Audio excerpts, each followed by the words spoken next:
I first discovered Dr. Joe's first book called Breaking the Habit of Being Yourself because that title really did resonate with me at that moment when I first did see it, because I was really not liking who I was and I wanted to break the habit of being me.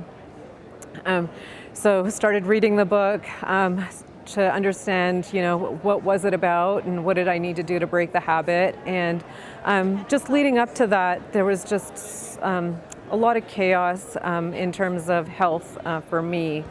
And what really ended up happening was for about, I'd say, almost 8-9 years, I had been told that I had Hashimoto's. And the doctors really just kind of said, we think you have Hashimoto's based on all these symptoms and this data. Make sure that you start taking your meds and, kind of go from there.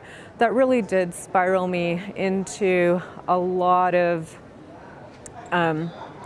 trauma, I would say, just having, it didn't feel like my truth, but something that the doctors just kept persisting based on all my symptoms. So Hashimoto's is an autoimmune disease where essentially your thyroid is attacking itself. And for me, what was happening is I was hyperthyroid and hypo. So I was swinging back and forth. I was having anxiety, panic attacks. Had depression.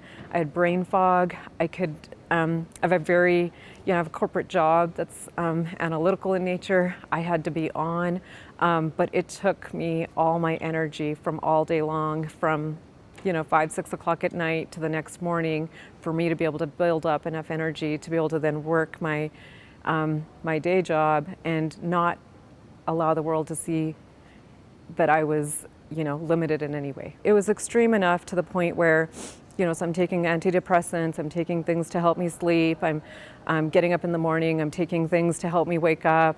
So that really was the habit that I was trying to break. I didn't like who I'd become. I didn't like the person I was, and I knew it wasn't, what life was about.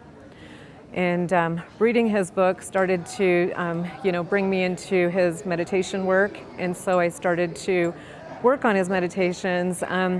And I think the most profound experience for me was just knowing that all of that was not my truth, and that there was a different life for me.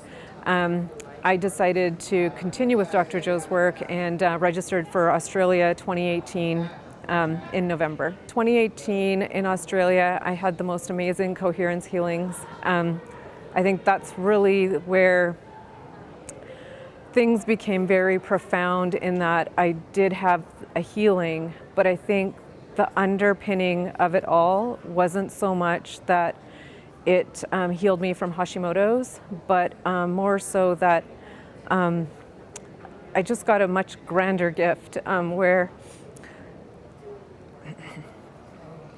Dr. Joe asks you to forgive your abuser in order to free yourself. And I think that's probably the biggest gift of all, through all of this, which is I can have a huge appreciation for forgiveness as my freedom, and it didn't define me, whatever that was that happened in my childhood. And so yeah, as a part of the coherence healing, he kind of just asks you, what are you going to surrender, and what are you going to forgive? And in that moment was where I went with the one thing that I felt like I could just never forgive. That I was just going to hold on to it, and I was going to be mad about it, and hate it and whatever. I knew it was part of my past, but at the same time, I always knew it was like right there, and it would just keep showing up in some way, fashion, or form.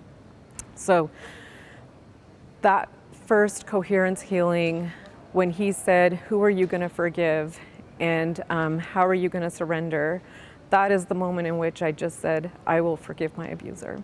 And I think really that was the most profound healing of all.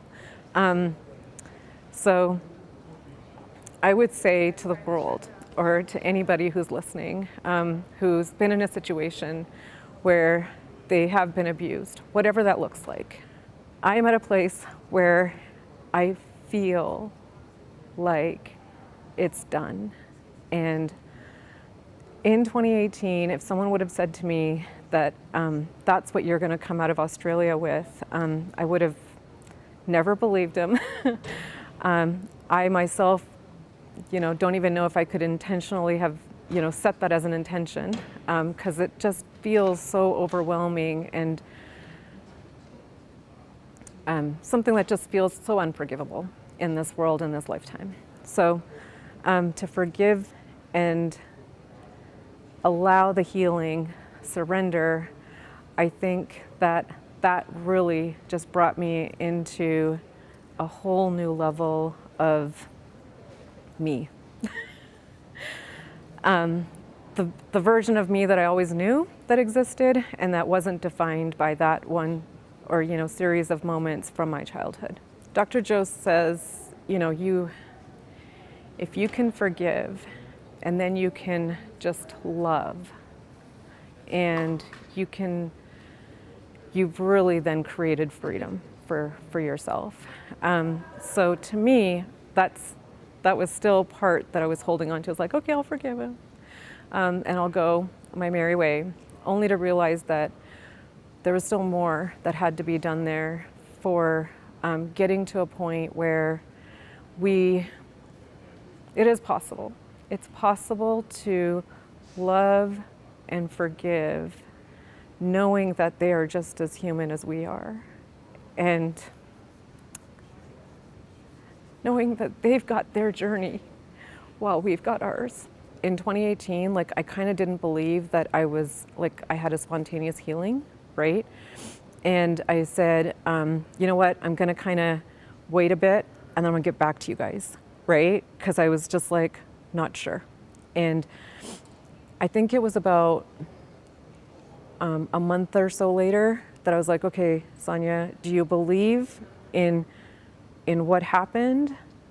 Or are you just going to keep taking your meds thinking that, you just need to keep going with this form of life, right?